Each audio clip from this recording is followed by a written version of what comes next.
this is going to be kind of an unusual video, maybe a little bit out there in the oddball category, but on a lot of these older cars, you get a very unsmooth or bouncy speedometer. The needle is not constant. It's bouncing all over the place.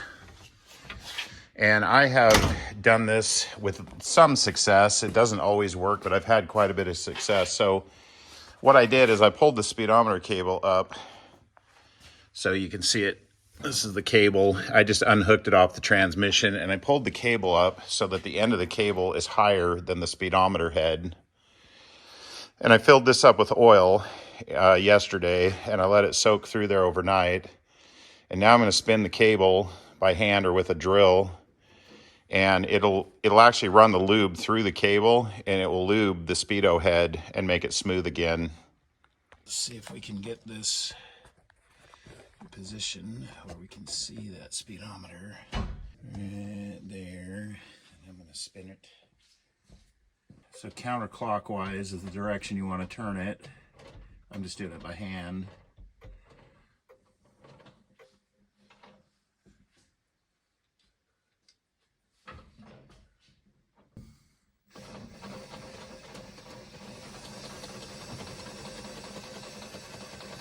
I'm doing it with a drill now. Let's see how steady it'll stay.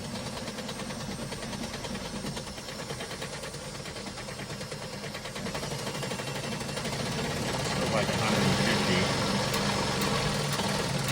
We are moving.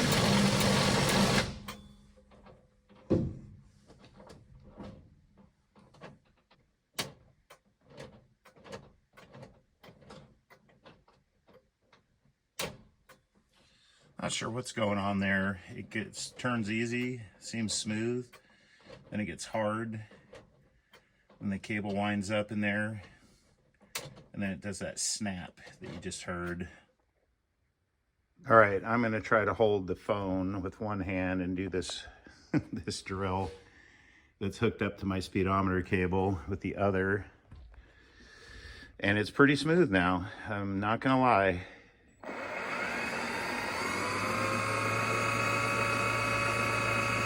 Don't have the snapping anymore. It's holding a pretty smooth, steady speed there. It looks pretty good. I think we might have success on this one.